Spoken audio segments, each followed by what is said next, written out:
हरिओम।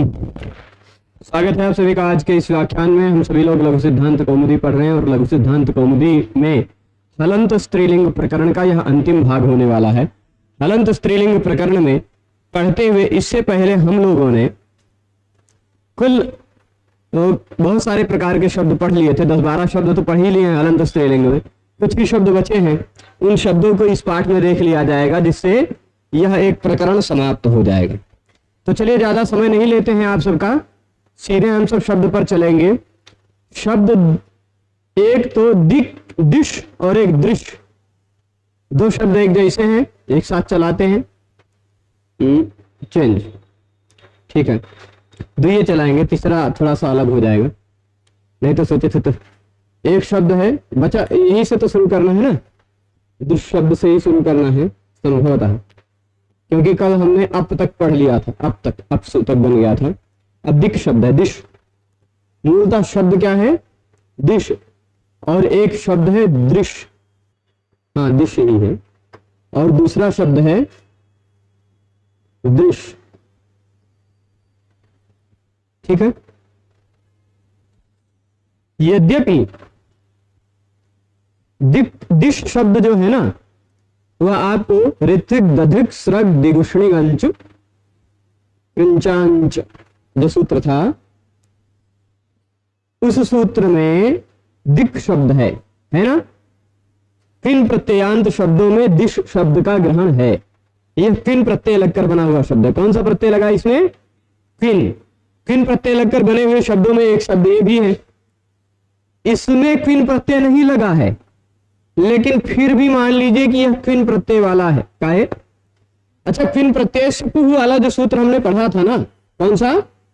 ये वाला सूत्र, किन प्रत्ययस्य पुह,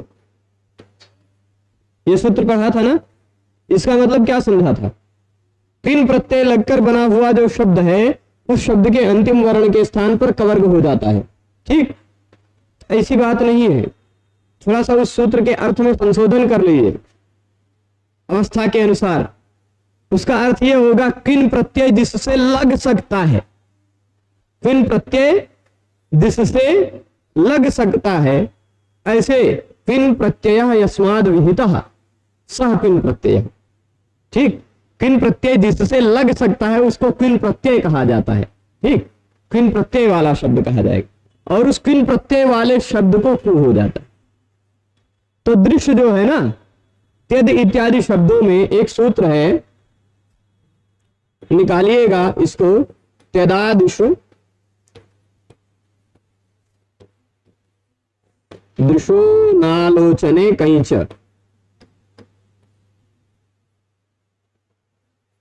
ठीक है, पढ़ा है ये सूत्र। त्यद इत्यादि शब्दों में पढ़ा नहीं होगा तो भी कोई दिक्कत नहीं। ये कहता है त्यद इत्यादि शब्दों के आसपास यदि दृश्य धातु आता हो, कौन सा? त्यद इत्यादि शब्दों के साथ अगर दृश्य धातु आता हो तो उससे अनालोचन अर्थ में, देखने वाला अर्थ ना हो, ऐसे अर्थ में कई प्रत्यय भी होता है। और च कहा है, च के ग्रहण करने से किन भी होता है। कई और किन, ये दो प्रत्यय इस सूत्र से होता है। ठीक, किसको? त्यद इत्यादि शब्दों को कई और किन, ये दो प्रत्यय हो जाया करते हैं। ठीक, कई और किन है ना, किन की अनुवृत्ति आ रही है यहां पर। त्यदादिषु दृशो नालोचने कैंच में कहीं ना कहीं किन की अनुवृत्ति आ रही होगी। चात किन ऐसा लिखा मिलेगा आपको। ठीक है, तो अब एक बार देख ही लेते हैं। त्यदादिषु दृशो नालोचने कैंच में किन के बाद कहां से आ रही है। यहां किन की अनुवृत्ति आ रही 3258 नंबर सूत्र से, स्पृशोनुदके किन से। ठीक है, ये 60 नंबर है, इसी से दो सूत्र पहले। ये 3-2-60 है, इससे दो सूत्र पहले स्पृशोनुदके किन है। ठीक, तो कैंच यानी कई भी होता है और किन भी होता है। तो यानी दृश्य धातु से किन प्रत्यय का विधान किया गया है। तो किन प्रत्यय से पुह के द्वारा, किन प्रत्यय से पुह के द्वारा इसको भी कुत्व होगा। और ये तो क्विन प्रत्यय वाला है, ये है उस ऋत्विक दधिक सूत्र में ग्रहण करने के कारण। तो ये दोनों क्विन प्रत्ययांत है। कैसे हैं? फिन प्रत्यय लगे हुए शब्द हैं। ठीक, फिन प्रत्यय से कुल लगेगा, पर उससे पहले सु प्रत्यय लगा है मान लीजिए, या ऐसा करते हैं 13 रूप बना लेते हैं। 13 रूप कौन से? स्वर वर्ण वाले। ठीक है, आसान है। स्वर वर्ण वाला कोनो प्रत्यय लगाएंगे, औ, दिशौ, दृशौ। जस लगाएंगे, जस में से अस बचता है, दिश, अस, दिशस, विसर्ग लगा दीजिएगा, दिशा बन जाएगा, यहां दृशह बन जाएगा। ठीक है, दिशम, दृशम, दृशौ, दिशौ, दिशौ, दृशौ, दिशह, दृशह। ठीक, फिर उसके बाद टा लगाएंगे तो दिशा, दृशा। गे लगाएंगे तो दिशे, दृशे। ngasi और ngस में से अस बचता है तो दृशः, दिशः और दिशः। आम, दिशाम, दृश्य, अच्छा उस बचा रह गया तो दिशो हो, दृशो हो, है ना। आम, दिशाम, दिशाम। और फिर उसके बाद दिशि, दृशि। ओस तो दिशो हो, दिशो हो। ये 13 रूप बन जाएंगे। बचे 8, उनमें से एक प्रत्यय है सु। ठीक है, यह लगेगा तो सु का पूरा खत्म हो जाएगा। आप कर लेंगे, वो करने की कोई बहुत ज्यादा कठिन बात नहीं है, क्योंकि उपदेश राशि की संज्ञा तो सुलोप का सुलोप और स को हम अभ्युदय दीर्घात श्रुति से प्रथम हल से लोप कर देंगे।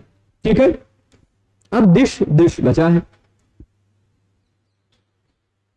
यहां पर क्या करेंगे? फिन प्रत्ययांत मानकर, नहीं पहले ही शकारांत है तो व्रश्च, व्रस, जसृज, अमृज, यज, राज, भ्राज, छशाम, शह, ऐसा एक सूत्र पढ़ा था, वो उसमें लिस्ट दी गई थी। व्रश्च, भ्रस्ज, सृज, मृज, यज, राज, भ्राज, शकारांत और शकारांत के स्थान पर मूर्धन्य श हो जाया करता है। ठीक, उस सूत्र से दिश के स्थान पर हो जाएगा क्या? दिश, और दृश्य के स्थान पर हो जाएगा क्या? दृश्य। ऐसा हो जाएगा, मूर्धन्य श होगा। अब यह जो मूर्धन्य श हुआ यह भी झल है। क्या है? झल है कि नहीं? किसी भी शब्द का अंतिम वर्ण झल यानी झभ, घट, ध, जब, गड, ध, खफ, छठ, थ, चट, त, कप, श, स,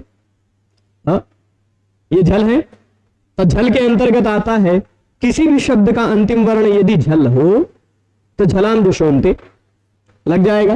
वो कहेगा झल के स्थान पर जश हो जाएगा। जश मतलब ज, ब, द, द, द, इतने में से कौन हो जाएगा? होगा कि नहीं? आप कौन सा करेंगे? श के स्थान पर उच्चारण स्थान देखेंगे, श का मूर्धा है ना, ऋतु रसाणाम मूर्धा। इस श का भी उच्चारण स्थान मूर्धा है। ये मूर्धा वाला, ये तालु वाला है तो उसके स्थान पर ये तो हो नहीं पाएगा, है ना। ये ओष्ठ वाला ये हो नहीं पाएगा, ये कंठ वाला ये हो नहीं पाएगा। मूर्धा के स्थान पर कंठ वाला कैसे? ये मूर्धा वाला है ना। ये भी मूर्धा, ये भी मूर्धा, ये दंत। तो आपको पता चल गया कि श के स्थान पर जब झलाम जशोंते से हम जश करेंगे तो श के स्थान पर क्या होगा? ड। ड ही तो करेंगे, तो ड कर दिया हमने, बन गया दिड। इधर क्या बन गया? दृढ़। ठीक है, इसको आप दृढ़ जो बना, दिड जो बना, इसको फिन प्रत्यय से कुह। फिन प्रत्यय होने के कारण इसके स्थान पर कुह मतलब कवर्ग कर देंगे। इसके जगह पर क्या हो जाना चाहिए? क, फ, ग, घ, अंगा, इन पांचों में से कौन आ जाएगा? कुह आएगा। तो ड के स्थान पर कर रहे हैं, क्या आना चाहिए? आप कहेंगे ड तो संवार नाद घोष है, तो ये दोनों अघोष वाले हैं, नहीं, ये नहीं आ पाएंगे, है ना। ड अननुनासिक है तो ये वाला अनुनासिक है, ये नहीं आ पाएगा। ड अल्प प्राण है तो ये वाला महाप्राण है, इसलिए नहीं आ पाएगा, है ना। तो क्विन प्रत्यय से कु से ड के स्थान पर अगर कु होगा यानी कवर्ग होगा, तो क्योंकि ड संवार नाद घोष अल्प प्राण अननुनासिक है, वैसे ही ग भी संवार नाद घोष अल्प प्राण अननुनासिक है। ऐसा बाह्य प्रयत्न के आधार पर हम ड के स्थान पर कर देंगे ग। ठीक, तो क्या बना? दिग और दृग। कोई दिक्कत नहीं ना। इनको वावसाने से विकल्प से क भी कर लेंगे तो दृक और दिक ऐसा भी बनेगा। ठीक है, ये स्त्रीलिंग शब्द है। प्राच्यादिक व्यवहार हेतु दिक साचयिका नित्यागुभीच, ऐसा तर्क संग्रह में सा कहा है। दिक को क्या कहा? सा च एका, स्त्रीलिंग है इसीलिए। ठीक है, तो ये बन गया। अब ध्यान इत्यादि लगाते हैं। ध्यान इत्यादि लगाएं। ध्यान कह देने से आप इस 3 भ्याम को, एक भीष को और एक भैंस, 2 भैंस को एक साथ समझ लिया कीजिए। भैंस डैश 2 है ना, क्योंकि सब जगह एक का जैसा नियम लगेगा। जब ये तीनों प्रत्यय लगेंगे तो पूर्व की पद संज्ञा होगी। पद का अंतिम वर्ण श आ रहा है। वर्ष भ्रज सृजम हृदय यजराज भ्राज छाम स से श हो जाएगा मूर्धन्य श।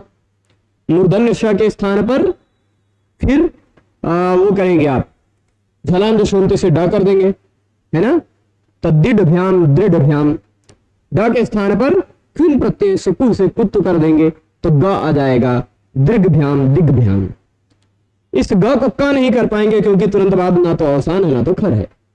तो दिग भ्याम दिग भी दिग भ्या, दृढ़ भ्याम दृग भ्याम दृग भी दृग भ्या बनेगा।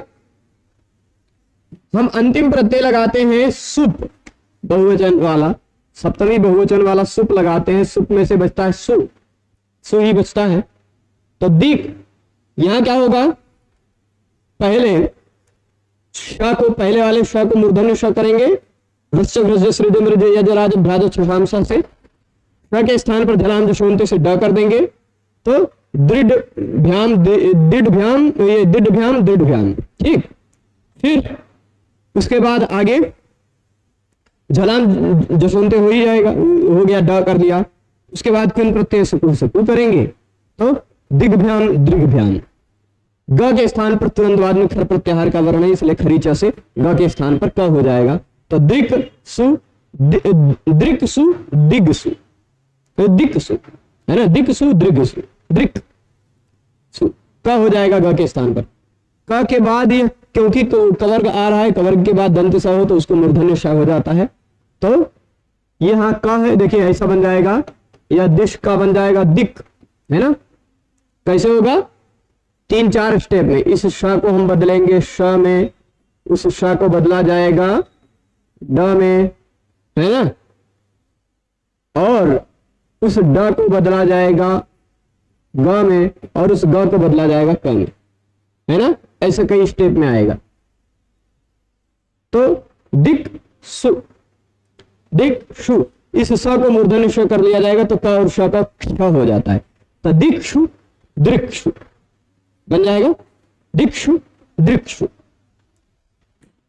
हे दिक हे दिग हे दिशो हे दिशा। ठीक है, पूरा बन गया। ये दोनों शब्द हो गए। अब इसके बाद कौन सा शब्द है देख लीजिए। यहां जो सूत्र में एक वृत्ति में जो लिखी हुई बातें उसको भी देख लेते हैं। दिक दिग दोनों बना, दिशो भी बना, दिशा भी बना लिया आपने। दिग भ्याम ये भी बना लिया, बाकी सारा अपने आप समझ लीजिए। तदादिशु दृश्य है क्विन विधानात, तद इत्यादि में मैंने तदादिशु दृशो दृश्य नालोचने कहीं बताया ना। दृश्य धातु से क्विन प्रत्यय का विधान किया गया है, इसलिए तद इत्यादि का प्रयोग ना हो तो भी अन्यत्र भी पुत्र हो जाया कर, क्योंकि वह भी क्विन प्रत्यय वाला माना जाएगा। क्विन प्रत्यय उससे लग सकता है ऐसा माना जाएगा। तो अन्यत्रापि कुत्तम हमने बना लिया दृक दृग, दिशो दृशो दृग्भ्याम, पूरा वैसे का वैसा ही है ना। दिक शब्द में और दृग शब्द में केवल एक ही अंतर है, ई और री का, बस। दिक में ई है, दृग में री है। ठीक, बाकी पूरा रूप एक जैसा। ठीक है, अब इसके बाद एक शब्द है त्विष। कौन सा शब्द है? त्विष है। त्विष के बाद सजुष, और सजुष के बाद आशीष, और फिर अदस। तो कोई दिक्कत नहीं। अभी खाली त्विष शब्द को देख लेते हैं, सजुष और आशीष को एक साथ देखेंगे और फिर अदस शब्द को देखेंगे। ठीक है, तो जल्दी से यही बता देते हैं, उधर जाने की जरूरत नहीं है। शब्द क्या है? शब्द है त्विष, 13 रूप आप बना लीजिए। त्विषौ, त्विषः, त्विषम, त्विषौ, त्विषः, त्विषा, त्विषे, त्विषः, त्विषः, त्विषोः, त्विषाम, त्विषि, त्विषोः बन जाएगा। 13 रूप खाली स्वर वर्ण वाला प्रत्यय जोड़ना है, खाली 8 रूप बता रहे हैं सबको, ठीक है। उन 8 में से जब सु प्रत्यय लगेगा या वो 8 प्रत्यय कोई भी लगेंगे, सु लगेगा, पहला सु लगेगा तो सु पूरा पूरा गायब हो जाएगा, त्विष खाली बचा। पद का अंतिम वर्ण झल हो गया, है कि नहीं। झलान दशोंते से इसको जस्त करके ड कर लेंगे, क्या कर देंगे, ड। तिड, ये पिन प्रत्ययांत है नहीं, इसलिए पिन प्रत्यय से कोई लगेगा नहीं, तो तिड़ बना। वाव आने से विकल्प से जब पुत करेंगे तो बनेगा त्विट भी, तिड तिट, ये 2 रूप बना। देख लीजिए लिखा है, लिखा है तो लिखने की क्या जरूरत। त्विषौ, त्विषः, त्विषम, त्विषौ, त्विषः, त्विषा। अब इसके बाद भ्याम प्रत्यय लगाते हैं। देखिए त्विष भ्याम पद संज्ञा होगी, भ्याम से ही भीष भ्यस भी समझ लीजिए, भ्याम से ही भीष भ्यस भी समझ लीजिए। त्विष के बाद भ्याम लगे, चाहे भीष लगे, चाहे भ्यस लगे, यानी ये 6, तो पद संज्ञा होगी त्विष की। पद संज्ञा होगी तो झलान दशोंते से इसके स्थान पे ड हो ही जाएगा, केवल वही उतना नियम लगाना है बस। त्विड भ्याम, त्विड भी, त्विड भ्याम, पूरा खत्म। केवल एक रूप बना है, बचा है, वह कौन सा है, सुप का, ठीक। यहां झलान दशोंते से ड करेंगे, झलान दशोंते से 2 रूप बनेगा यहां पर। झलान दशोंते से ड कर देंगे, तिड सु, ड से धुट से तिड सु को ऐसे ही त्विट सु, ड के जगह पे आप क्या करके खरीचे से ट करके त्विट सु एक ऐसा रूप बना सकते हैं। क्या, देखिए एक रूप ऐसा बन गया, त्विट सु, ठीक, ऐसा रूप बन जाएगा कि नहीं। पर ड है उसके तुरंत बाद स है, तो ध से धुट से विकल्प से धुट आगम होगा, धुट का बचेगा ध। ये रहा खर प्रत्याहार का वर्ण, खर प्रत्याहार का वर्ण तुरंत बाद में हो तो उससे पहले आने वाले वर्गीय व्यंजन के स्थान पर उसी वर्ग का पहला वर्ण आ जाता है, खरीच। तो ये रहा खरीच, इस ध के स्थान पर आ गया त, है ना। अब तब भी खर बन गया है, तभी खर बन गया, तो खर प्रत्याहार से पहले आ रहा है वर्गीय व्यंजन, उसको भी उसी वर्ग का पहला वर्ण बन जाता है, तो इसको भी स्थान पर हो गया तिट, तिट सु और तिट सु, ये 2 रूप बन जाएगा, ठीक है। हे तिट, हे तिड, हे त्विषौ, हे त्विषः, पूरा खत्म। तिट शब्द भी खत्म हो गया ना। इसी तरह 2 शब्द, एक सदृश है और एक आशीष है, सदृश और आशीष, ठीक है। सदृश और आशीष में अंतर क्या है, कौनो नहीं, शब्द रूप लगभग एक जैसा चलेगा। यहां लिख लेते हैं जल्दी जल्दी, ठीक है। यहां हम लिखे कौन सा, सदृश, यहां लिखे आशीष, ठीक, सदृश और आशीष चल जाएगा। जल्दी जल्दी चलाते हैं। तो अब केवल औ लगा के, औ जस अम औट शस टा गे गस गस ओस अम ई ओस, ये सारे लगा के आप बना लेंगे, है ना। सदृश, सदृशौ, सदृशः, सदृशम, सदृशौ, सदृशः, सदृशा, है ना। सदृशे, सदृशः, सदृशः, सदृशोः, सदृशाम, सदृशी, सदृशोः। इसी तरह आशीष का क्या होगा, यहां क्या होता है, आदेश प्रत्ययों से मूर्धन्य श हो जाता है, इसको होता है कि नहीं, नहीं, संभवतः साशी व घसी नाम च से होता है, क्योंकि यह जो शिष है ना तो आदेश है ना तो प्रत्यय है, शिष का दुस्सा है ना तो आदेश है ना तो प्रत्यय है कि नहीं। तो शासी व घसी नाम च एक सूत्र होगा, देख लीजिए, उससे पिन होगा, शासी वसी घसी नाम च से, मैं गलत बोल रहा हूं, पिन नहीं, अरे उससे क्या कहते हैं, देख लीजिए, आदर्श उसी में प्रकरण में मिल जाए संभवतः। हाँ, ये सूत्र 8-3-60, 8-3-60, शासी वसी घसी नाम च मिला, वहां पर अपदांत से मूर्धन्य की अनुवृत्ति आ रही है ना। तो शास वस घस, इण और कवर्ग के पर में शास वस घस धातुओं के जो अपदांत सकार है उसको श हो जाया करता है। ठीक है, और चलेगा, मूर्धन्य श हो जाता है। पर मूर्धन्य श करने का केवल स्वर वर्ण वाले प्रत्ययों में फायदा मिलेगा, क्योंकि यह मूर्धन्य श कब होगा, जब अपदांत होगा।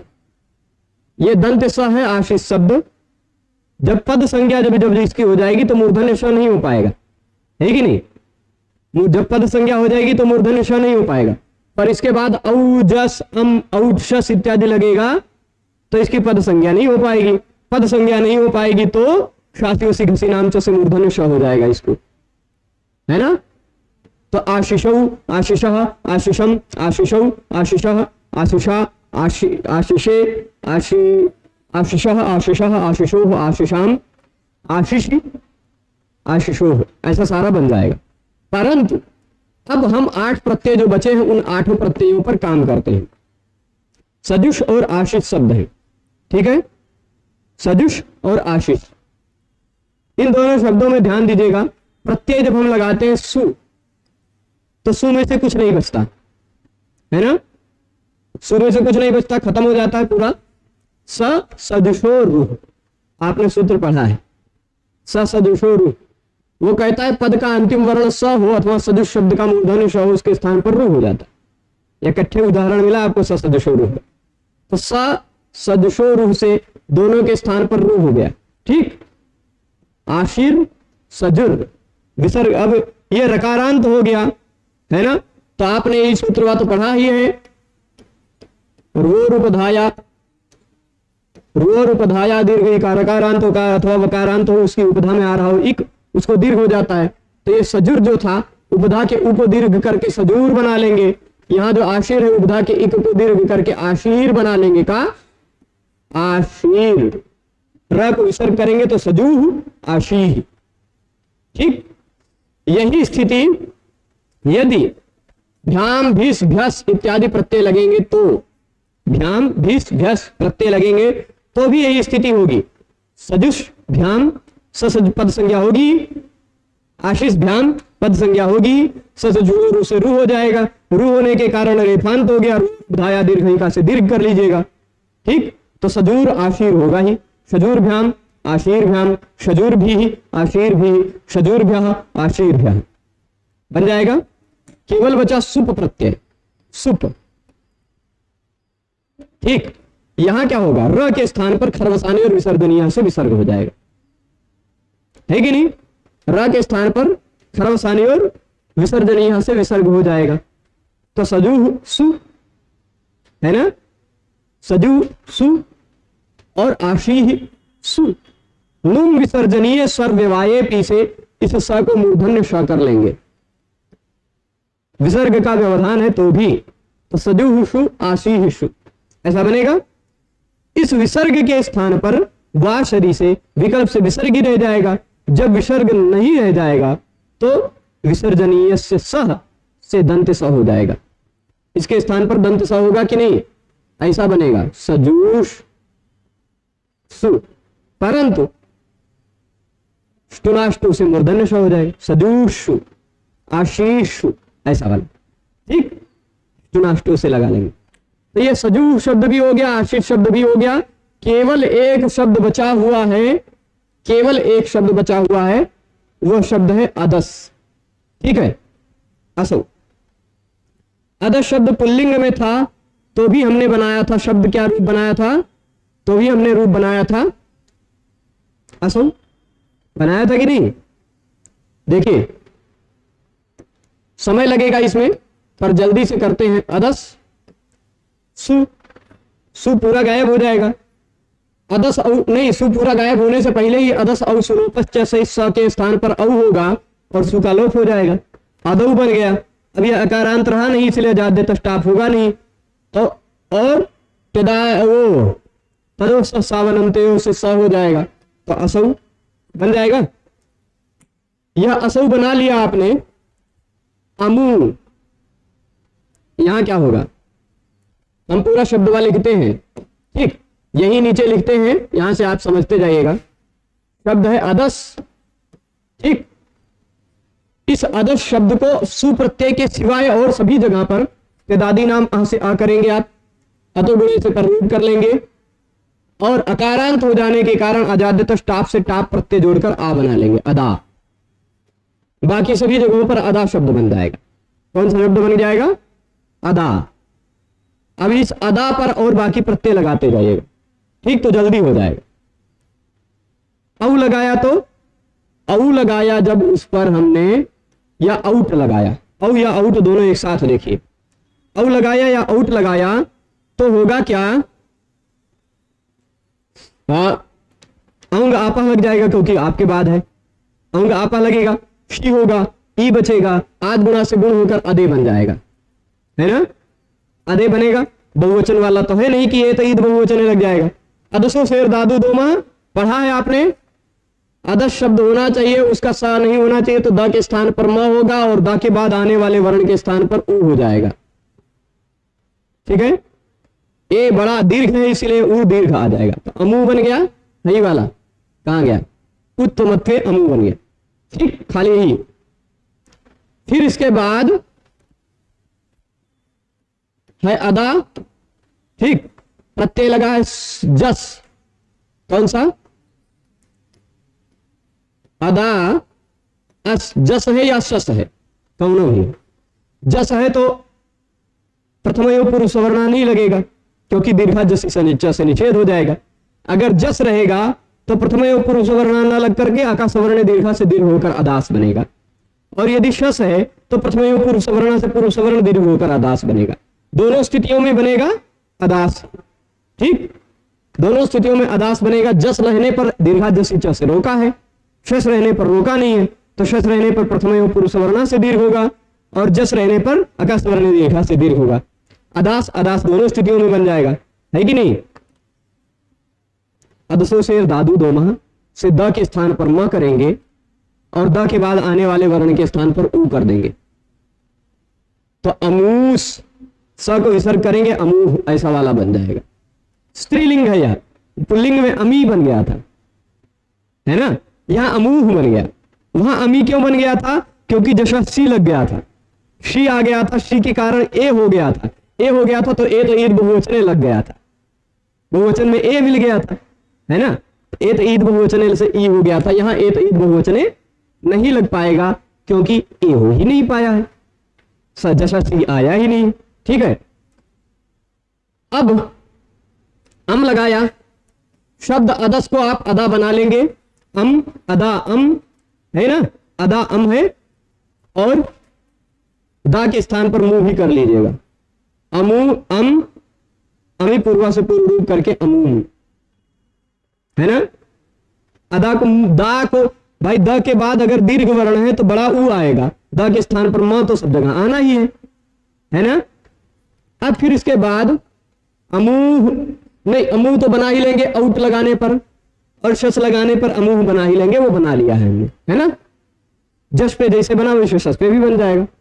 आते हैं टा प्रत्यय पर, शब्द वही है अदा और आ, प्रत्यय है टा का आ, अदा आ, दा के स्थान पर आंगी चापा से ए हो जाएगा, अदे आ, एचो ये वायावा से इसके स्थान पर जब अय आदेश हो जाएगा तो अदया, है ना। यहां दा के बाद ह्रस्व आ है, इसलिए अदसो शेर दादू दोमा से जो मां होगा और मां के बाद उ होगा वह ह्रस्व आ जाएगा, है ना। तो अ मु या, ठीक है, द के बाद द के स्थान पर म आएगा, द के बाद जो वर्ण स्वर वर्ण है उसके स्थान पर उ आ जाता है। ह्रस्व स्वर है तो ह्रस्व, दीर्घ स्वर है तो दीर्घ, यहां ह्रस्व स्वर है द के बाद, इसलिए दीर्घ ह्रस्व उ आया, तो अमुया बन गया ये वाला, ठीक।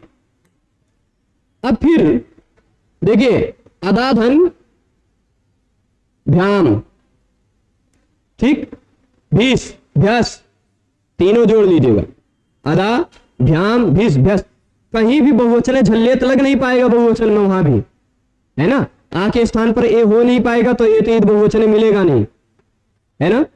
क्योंकि बहुवचने झल्लेत अदस शब्द पुल्लिंग वाला था तो वहां अद रह जाता था, बहुवचने झल्लेत से ए हो जाता था। यहाँ अद बचा नहीं, अदा हो गया है टाप लग जाने के कारण, तो बहुवचने झल्लेत लगेगा नहीं, इसलिए ए बहुवचने की यहाँ जरूरत नहीं है।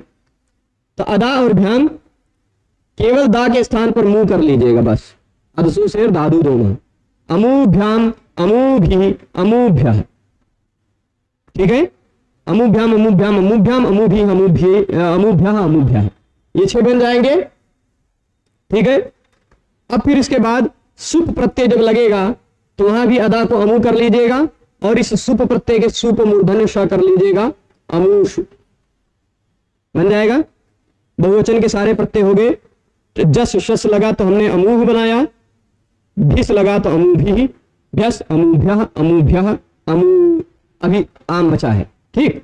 तो अमु शाम, आम पर हो जाता है शाम, आमी सर्वनामना सूट से, और शाम को मूर्धन्य श कर लीजिएगा, अमु शाम, ठीक। पुल्लिंग में अमी शाम, स्त्रीलिंग में अमु शाम। तो कहीं लिखा होगा, नहीं लिखा है, लिखा है अमु शाम और अमुषु। अब बहुवचन हो गया खत्म, द्विवचन भी हो गया, अमु अमु अमु अमुभ्याम अमुभ्याम अमुभ्याम, अमु योग बना लेते हैं 2 बार। कहां गया, देखिए शब्द अदस का आधा हो जाएगा, प्रत्यय लगा है ओस, आंगी चापा से अदा के आ को ए कर लीजिएगा, अदे ओस है ना, आंगी चापा लगी जाएगा, एचो यवाया से आदेश करेंगे अदयोस, दा के बाद ह्रस्व स्वर वर्ण है इसलिए यहां आएगा मु ह्रस्व, द हटाइए, अ मु योस, अमुयोस अमुयोह बना लीजिएगा, ठीक है। अब फिर इसके बाद 2 में बन गया, द्विवचन पूरा खत्म। एक वचन पर आते हैं, एक वचन पे शब्द देखिए यहां लिख दिया हमने अदा, ठीक। शब्द के बाद प्रत्यय लगा है 4, क्या गे, या गे के स्थान पर हम लिखते ए, नसी और नस का लिख देते हैं अस और अस, ठीक। और फिर उसके बाद गी प्रत्यय का लिख देते हैं ई, ठीक। और अमु अदा जो शब्द है वह अदा जब अमु बन जाएगा तो क्योंकि स्त्रीलिंग है, अमु है, तो युष्ट त्याख्यो नदी से नदी संज्ञा हो जाएगी, है कि नहीं। अदा को अमु बना लेंगे, अमु बना लेंगे, और सर्वनामना स्याट से स्याट आगम चारों जगह कर लेंगे, तो यहां स्या, यहां भी स्या और यहां भी स्या, सर्वनामना स्याट ह्रस्व गे गसी गसंगी चारों प्रत्यय गीत है, चारों जगह स्याट आगम होगा, और चारों जगह पर ह्रस्वश्च, इसको ह्रस्व भी होगा, सर्वनामना स्याट ह्रस्वश्च, 4 काम करता, 2 काम करता है ना, स्याट भी करता है ह्रस्व भी करता है कि नहीं। अब स्या और ए को जोड़कर हम अगर स्याई लिख दे तो कोनो दिक्कत, स्या और अस को जोड़कर हम आकाश वर्ण दीर्घा से दीर्घ करके सा को रुत्त विसर्ग कर ले, स्याह लिख दे कोनो दिक्कत, इधर भी हम स्याह लिख दे तो कोनो दिक्कत नहीं ना।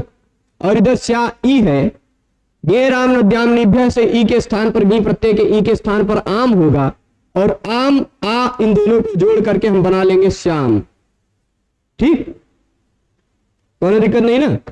अब यहां शब्द का अंतिम वर्ण जो उ आ रहा है, उस उ के कारण इण है या कवर्ग है, तो उसके कारण दंत स को मूर्धन्य श हो जाएगा।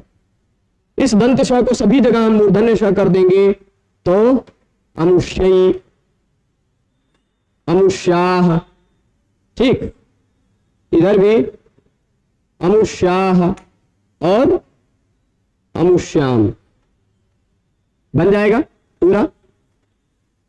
देख लीजिए यहां अमु भी देख लीजिए, अब पूरा का पूरा आपने आशीर आशीर भ्याम इत्यादि बना ही लिया था। असौ उत्तमत्वे होने पर अमु बन गया, अमूह बन गया, अमुया बन गया, अमुभ्याम भी बन गया, बन जाएगा ना। केवल दा के स्थान पर मुंह करते जाना, सब जगह अदा शब्द हो गया तो सब जगह दा को मुंह होगा, खाली बड़ा मुंह मिलेगा सभी जगह, छोटा मुंह खाली खाल कहां मिलेगा आपको, यहां पर, क्योंकि सर्वनामना स्याट ह्रस्व हो जा रहा है, ये 4 जगह पर छोटा मुंह मिलेगा, ठीक। उसमें सभी मिलेगा क्योंकि एचो वाया से अय आदेश हो गया है, ह्रस्व आ हो गया है। टा प्रत्यय में तृतीय एक वचन में उ मिलेगा, यानी तृतीया एक वचन, चतुर्थी, पंचमी, षष्ठी, सप्तमी एक वचन, ये 5 जगह एक वचन में ह्रस्व उ मिलेगा। और षष्ठी सप्तमी द्विवचन, ये द्विवचन में ह्रस्व उ मिलेगा। 7 जगह ह्रस्व उ मिलेगा, बाकी सभी जगह दीर्घ उ मिलेगा। ठीक है, तो हो गया ना। अमूषु पूरा बना लीजिए, आप देख लीजिए। अमुया, अमूभ्याम बन गया, अमूभी, अमुष्य, यहां ह्रस्व हो गया, सर्वनामना से ह्रस्व। अमूभ्या, भाई अदाभ्या था, दा को मुंह कर दिया खाली, बस अमूभ्या। यहां ह्रस्व हो गया, स्याट आगम आया। ठीक है, अमुयो, यहां अदा ओस, आंगी चापा से ए हुआ, एचो एवाया से अय आदेश हो गया, है ना। तो अदयोस, उसको द को अय को अमु बना लिया, ह्रस्व द को मुंह बना लिया। ठीक है, अमूषाम, अमुष्याम, अमूषु, पूरा बन गया। तो इस तरह से हलंत स्त्रीलिंग प्रकरण समाप्त हो गया। मैं थोड़ा इसमें जल्दी जल्दी चलाऊं क्योंकि मेरा लैपटॉप अब खाली 4% चार्जिंग बचा है। पूरा क्लास, मुझे ऐसा डर था कि कहीं स्विच ऑफ ना हो जाए रिकॉर्डिंग करते करते। चलिए आज के इस व्याख्यान को यही समाप्त करते हैं। सभी लोग जुड़े रहे उसके लिए सभी को बहुत बहुत धन्यवाद। नमो नमः।